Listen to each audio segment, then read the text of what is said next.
Hello, everyone. Welcome to the Testing Psychologist podcast, the podcast where we talk all about the business and practice of psychological and neuropsychological assessment. I'm your host, Dr. Jeremy Sharp, licensed psychologist, group practice owner, and private practice coach. This episode is brought to you in part by Therapy Notes. Therapy Notes is, in my opinion, the best EHR for testing psychologists. If you're on the hunt for an EHR and you want to give them a shot, you can get 2 free months by going to thetestingpsychologist.com/therapy notes. This episode is brought to you by PAR. The new PAR training platform is now available and is the new home for PAR talks, webinars, as well as on-demand learning and product training. Learn more at parinc.com/resources/PAR-training. Hey everyone, welcome back to the Testing Psychologist podcast. Hey, this is another episode in the Out There Assessment series. This is a series where I'm talking with folks that have unorthodox or unique work environments or specialties. If you haven't listened to the other episodes, I would encourage you to go back and check them out because they are fascinating. Today, my guest is Dr. Layne Kalbfleisch. She is many things. Layne is many things. She has an MED and a PhD. She founded 2 eConsults, providing assessment and coaching services for families and children and organizations who work on behalf of families and children. She's an educational psychologist and cognitive neuroscientist. Layne studies the relationship between talent and disability and how the human brain supports ingenuity and problem solving across life. She has received the inaugural Scientist Idol Award for messaging science to the public from the National Science Foundation in 2010.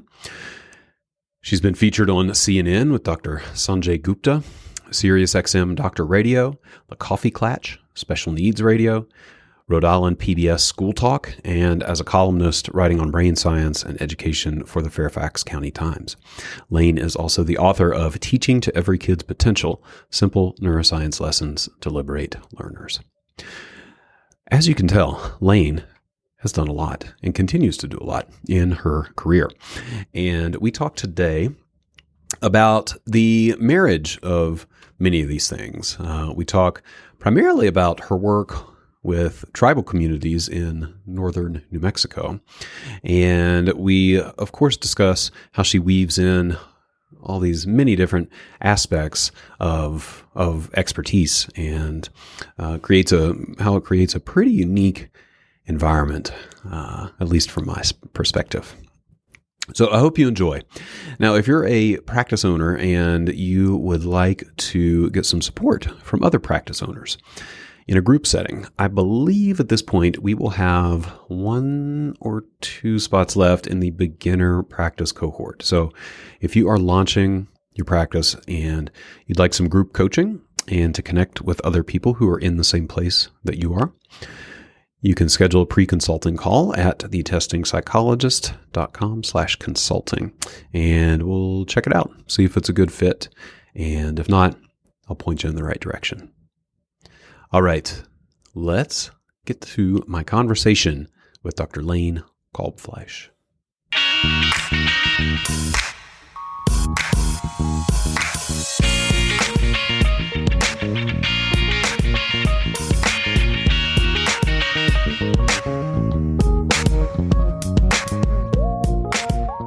Hey, Layne, welcome to the podcast.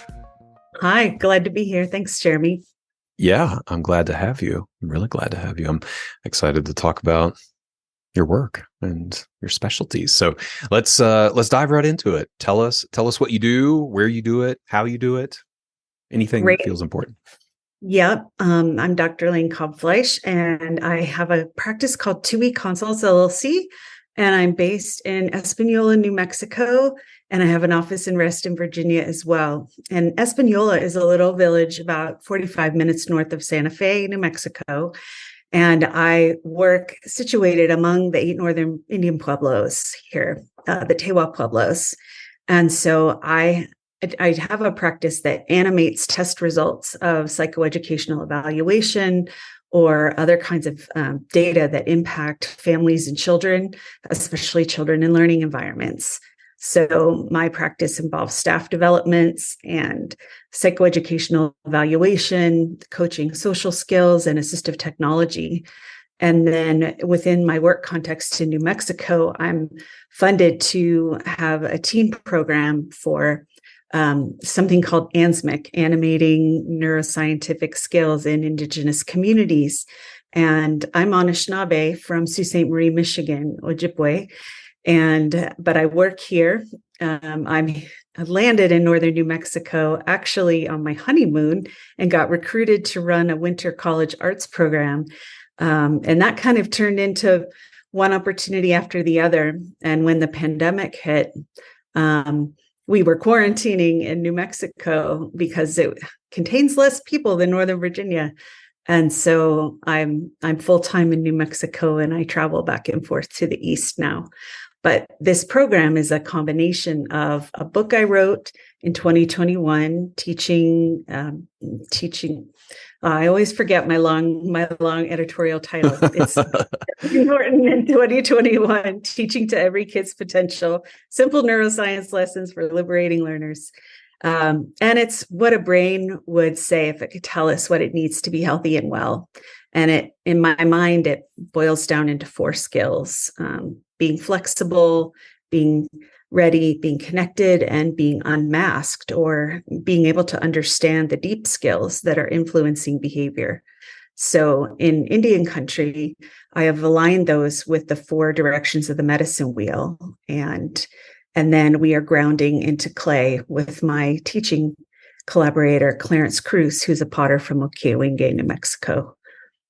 So that's incredible. I mean, yes, I feel like you just gave us so much to think about in a really intense 3 to 4 minutes. Yeah. So I want to break down all these different aspects of your work, because I think any one of them independently would be completely fascinating, and somehow you've pulled it all together to create this career. So you are doing work with these individuals, would you say indigenous or tribal or native? What term do you prefer? Yep, it's native teens that are indigenous in northern New Mexico. Yeah. So you're doing that work, which is, there's assessment and training and education and those sorts of things. Mm-hmm. Can you tell me a little bit more about that environment? Is this would you call it a rural environment? Would you call it more of a urban or suburban? Like what does that practice look like? Right. It's, I would call it rural. Rio Arriba County in northern New Mexico is one of the most sparsely populated counties in New Mexico. It's also one of the most underserved and economically disadvantaged. And what's amazing and ironic to me about it is that they're, on the scales that society measures, it has these bare spots, but in every other way, it's one of the richest environments that I've ever encountered, culturally and from a Native perspective. So it's rural. It's about 45 minutes north of Santa Fe, which is which is our state capital. And literally my practice sits between 2 of the 8 northern Indian pueblos. There are 19 pueblos in the state of New Mexico, but the 8 northern pueblos are kind of all north of Santa Fe, and I sit directly in between Okiawinge and Santa Clara pueblos and San Ildefonso pueblos. And so I'm literally at my elbows are the tribes and communities that I interact with and serve. So very, very old. What's unique and interesting about the Pueblo Indians are that they've always held their land. In the eras where tribes were moved to reservations, they've always held their land. And so, they're deeply tied and have a very vibrant on the surface 21st century life with those ties. And it's one of the things that makes it so exciting to practice here and work among these communities. Sure. And I know you have your practice. Is there I know in other states there are either locally or federally funded entities, to serve this population. Are you affiliated with any of those, or is it solely private practice? I'm in the process of working with the Indian Health Service Mm, on behalf of the 8 northern pueblos. yeah. So in my mind, that is a big leap, and it's a big opportunity and jump, because I'm an educational psychologist and a cognitive neuroscientist. I went to medical school in my PhD and combined very intentionally psychology, medicine and education. And so I practice in a business model and add things to the clinical model outside of a clinical setting to be able to enrich the lives of the people that I serve. So to begin to be integrated in this way in more formal bureaucracies is really exciting, and I'm very, very excited for the people that will have the chance to benefit because of that. Absolutely. Yeah. Yeah. Well, you anticipated my next question or area I wanted to go into is you have this such unique training and the degree or degrees that you have pursued. I wanted to talk about the imaging stuff, and you phrased it here a little bit differently than in our pre-podcast conversation. Like you said Sure. something here today about animating results. Can you tell Yes. me what exactly you mean by that? Sure. What I mean, I use animating very intentionally. The Anishinaabe language, Anishinaabe is our worldview is that everything is animate, everything has life. And so all of our language and our verbs are animated. And so my choice to use that verb is very intentional in English because it portrays at its best what psychological service and assessment is designed to do, right? It's designed to kind of see someone from the inside out and fit them with the outside in. And when people ask what I do informally, I usually say it that way. I say, well, as a neuroscientist, I can tell you from the inside out what you look like psychometrically, even biologically, if it's involving neuroimaging. But then I help fit or shift the outsides to fit the insides or vice versa. And it's a giant fitting process. So the word animate is very much on purpose, and I use it with families, and they understand it differently than just being handed a set of numbers or a school, or a doctor. Here's the report.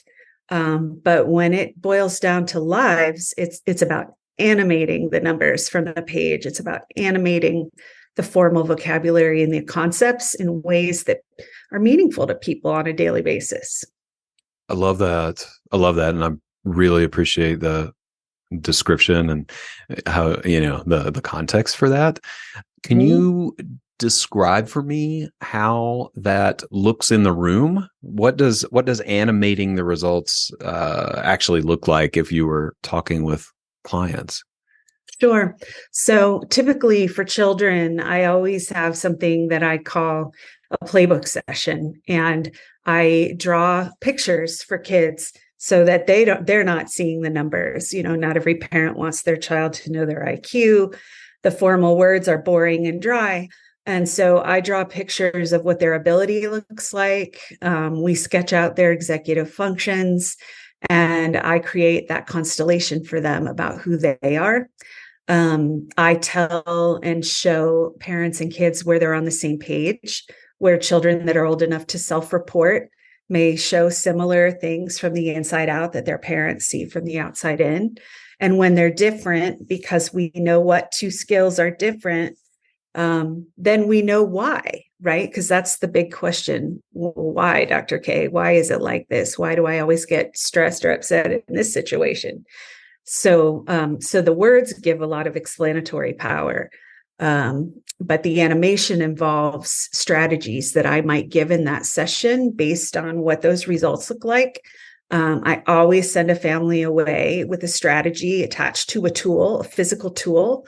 And so the gift of that tool is, it's dopamine, it's the connection, the oxytocin, and it's completely aligned in the same moment with the teaching of what I want them to do, so that when they walk out, they're not like, what did I just learn? And what was that word? They learn, inhibitory control. Oh, I'm struggling with a filter today. Right. And everybody understands that concept. And then they have a tool with them. I might send them away with a set of hourglass, because I have a bunch of teachings around how to teach the body and the brain to perceive time a little bit better. And so they leave with a gift, and the gift is the physical tool, but also the strategy, and also words that sometimes they give them to me. I'll say, what does this remind you of? Does it remind you of something? And 9 times out of 10, they're like ready to tell me a story. So that storytelling, gifting, which is a very native perspective, is wound into animating the clinical results. Not all of them, but like the really low hanging fruits for changing someone's behavior in a good way. And so that space and time animate and align all those things in a way that they just have one thing that they're working with when they leave. And then that goes out into the wild with them. And then bigger change can happen. It's wonderful. I wanted to ask as well about the component you talked about as far as, mapping the material or ideas to the spirit wheel as well, or the medicine wheel. I'm sorry. Medicine wheel. Yeah. Tell me more about this.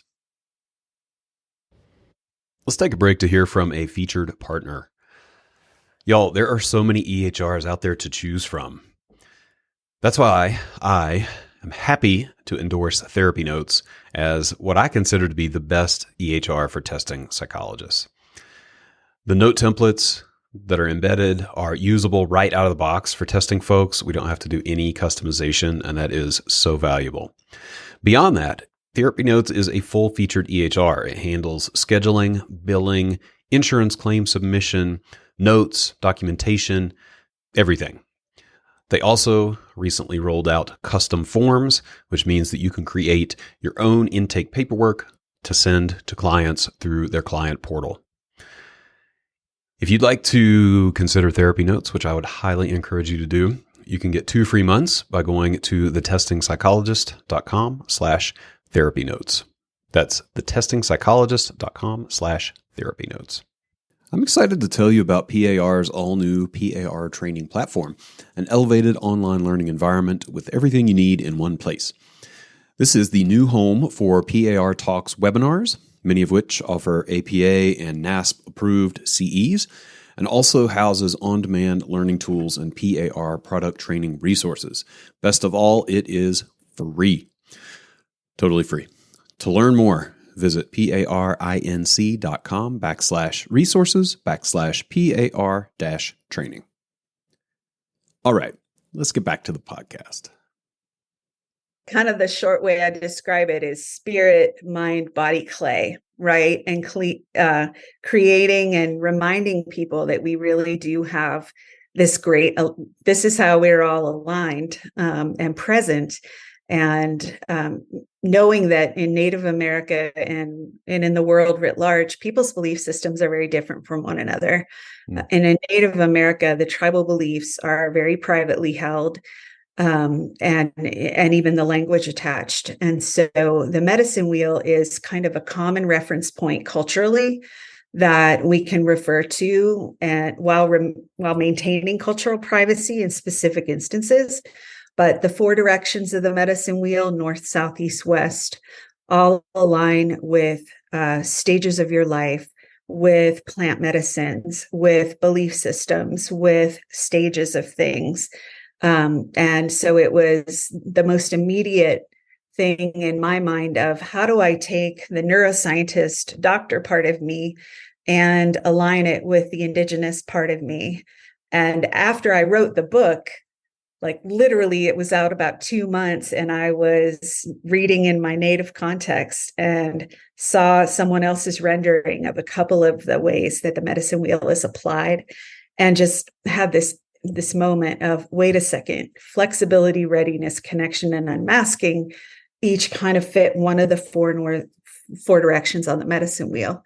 So then I wrote a curriculum, and this grant to work with Native teens here in New Mexico is the pilot of that curriculum that shows that if we take pre-post behavioral measures, and in the teens, I'm looking at executive functioning because that's, the most exciting part of the brain in teenagerhood. So aligning pre-post measures on executive functioning and mental health, and then teaching across a 6-week curriculum, 1 week devoted to each of the beliefs, each of, the medicine wheel beliefs aligned with the teaching from my book, and then a deep dive for those kids on their own executive functions, because I pre-test them. So each one knows exactly kind of what their strength is and what their seedling skill is. And I don't have to say that or call them out, but they all know what they're working with as a person, and I'm helping to coach them in that context.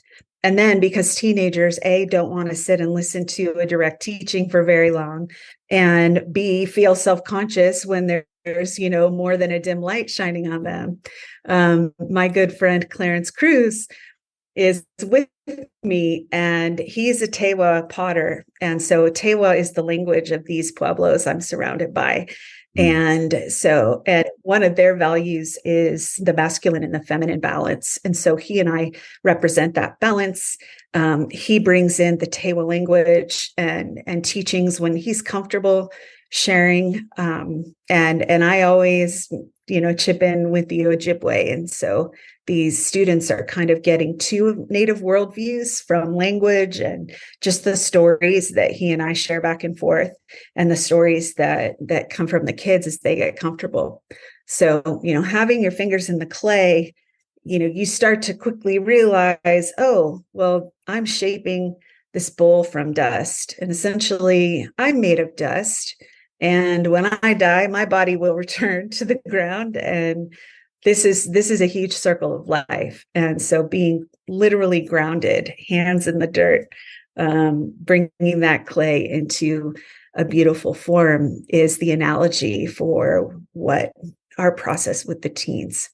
So we have 4 weeks of teaching. Then we have a pottery firing, which has protocol and ceremony unto itself.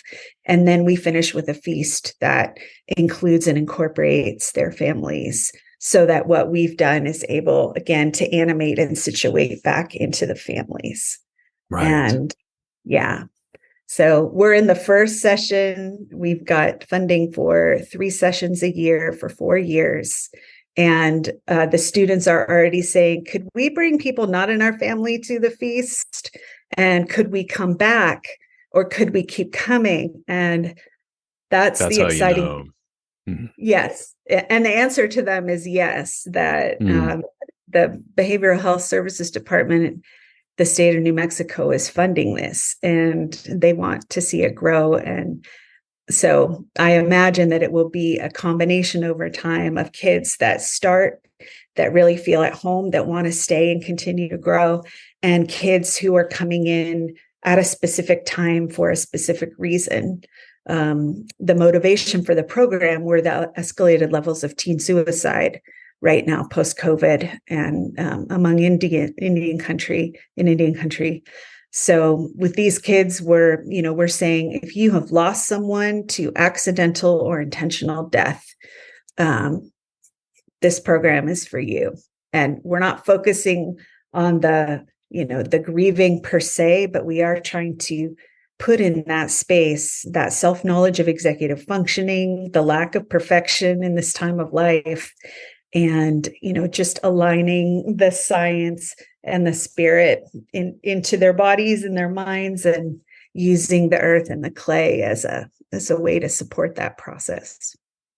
So. It just sounds so meaningful. I love how applied it is, and it clearly is tied so closely to the native traditions. And you've really, the interweaving there is pretty magical.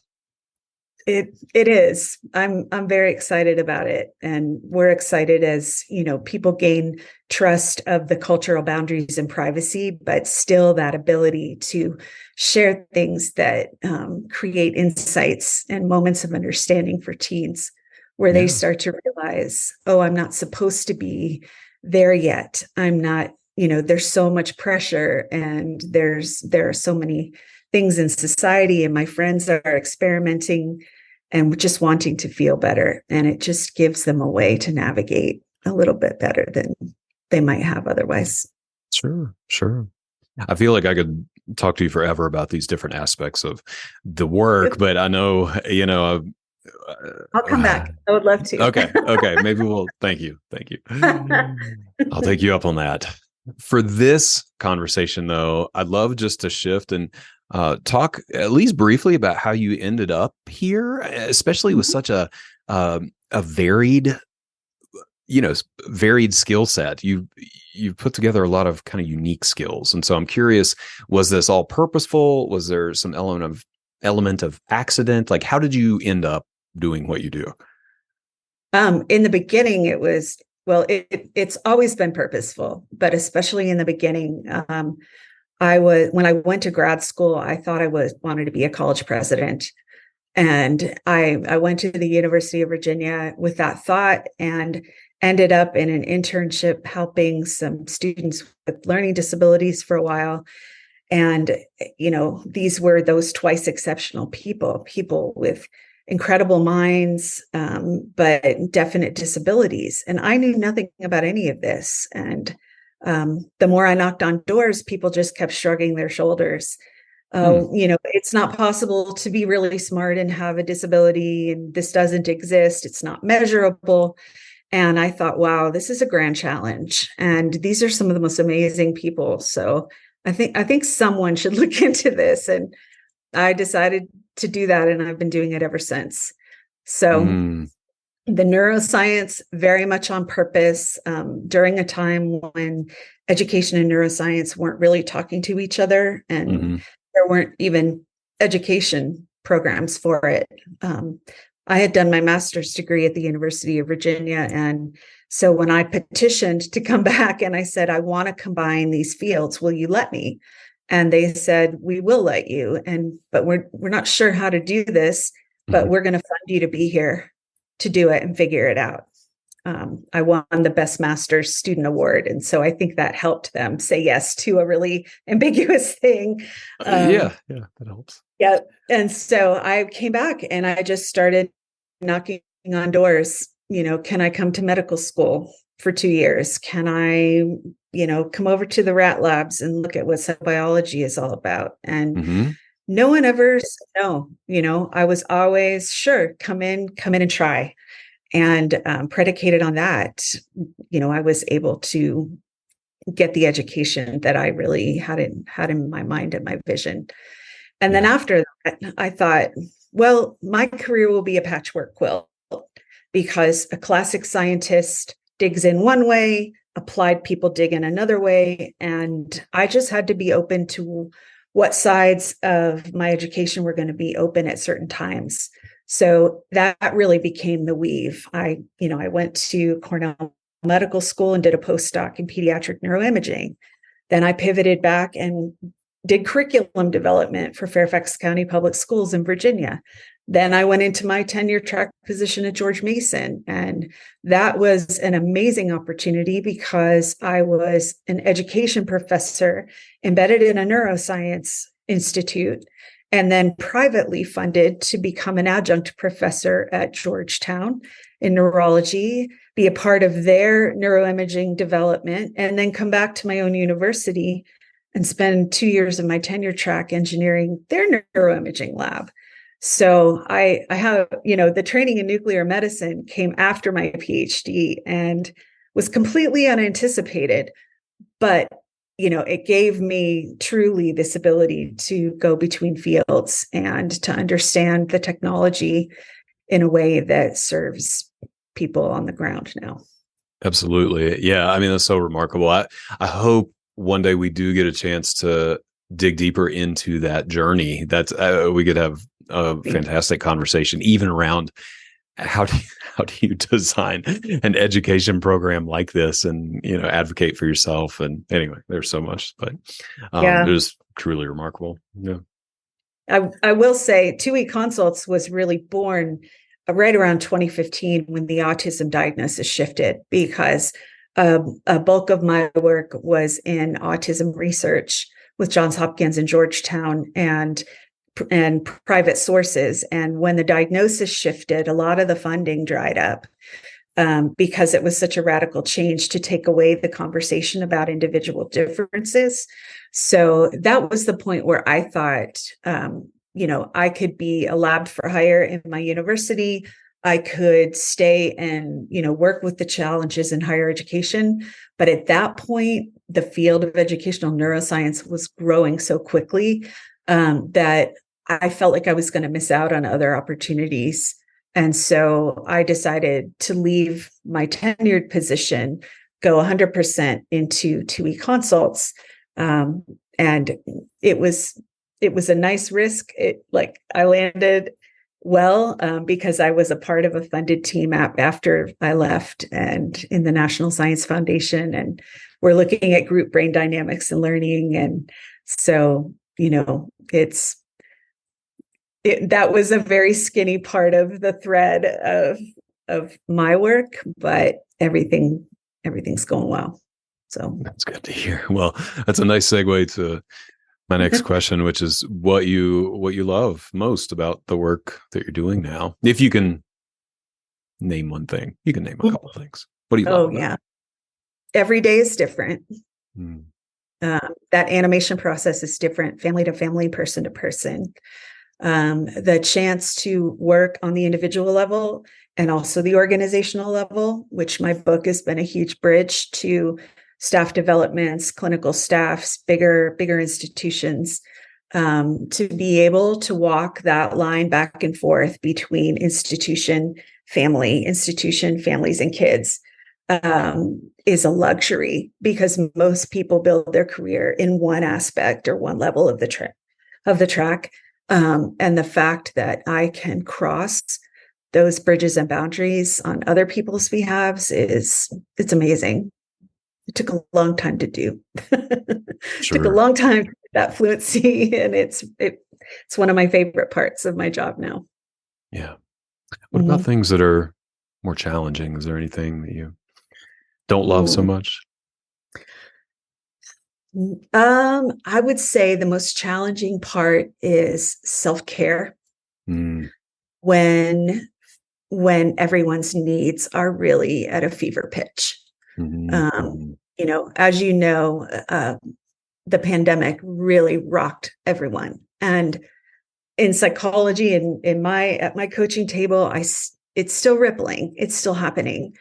And when those needs build and swell, you have to be ready for it, and you have to have capacity to be there. And that's the hardest part, I think. On the days where the balance isn't there, it's the hardest thing. It's the thing I like least. I believe it. it. Yeah, I'm sure a lot of folks resonate with that. And any positions that we have, there's always high demand. Yeah. So my last question is a tough one, I think, in your case, because you do so many things, and it's a pretty unique path. But I do wonder if you have any recommendations or resources for folks if they're listening and they're saying, "Hey, I want to." Gosh, I mean, I'm not sure which path to even pick, but I want to go in this direction, either to have a more patchwork education or degree, or work with tribal populations. I'll let you take it wherever you want to take this question.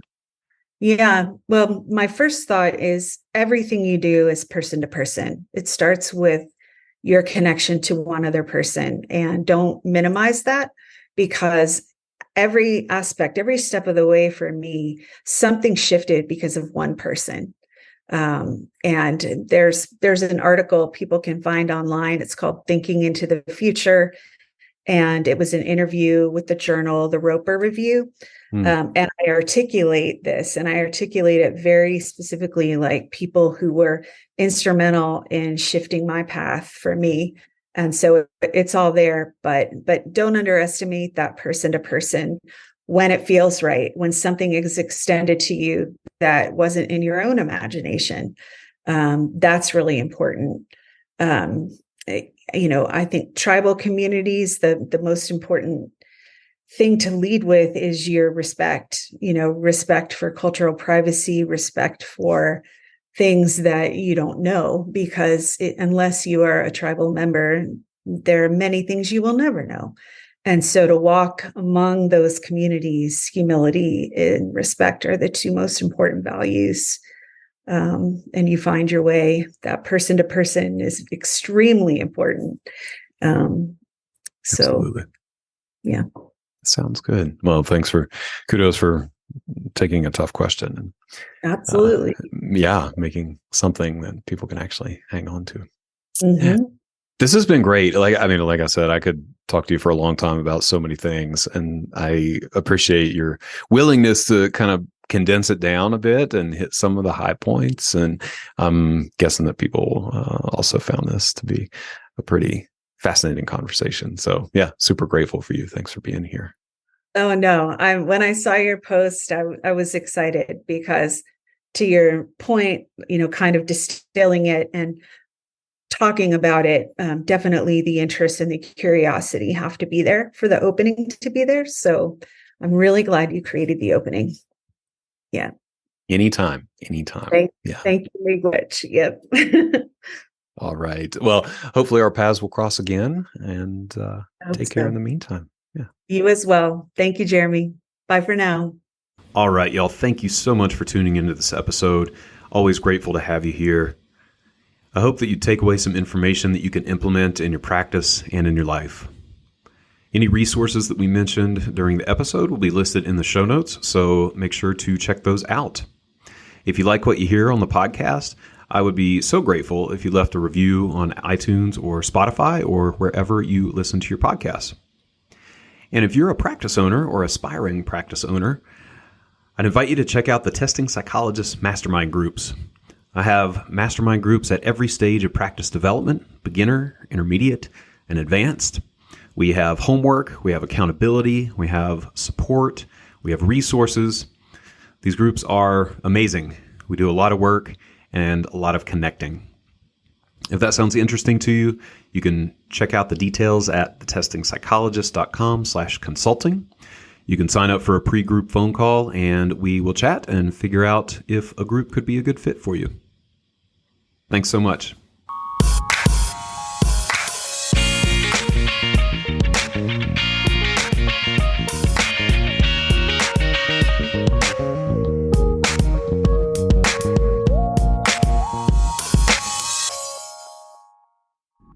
The information contained in this podcast and on the Testing Psychologist website are intended for informational and educational purposes only. Nothing in this podcast or on the website is intended to be a substitute for professional psychological, psychiatric, or medical advice, diagnosis, or treatment. Please note that no doctor-patient relationship is formed here, and similarly, no supervisory or consultative relationship is formed between the host or guests of this podcast and listeners of this podcast. If you need the qualified advice of any mental health practitioner or medical provider, please seek one in your area. Similarly, if you need supervision on clinical matters, please find a supervisor with an expertise that fits your needs.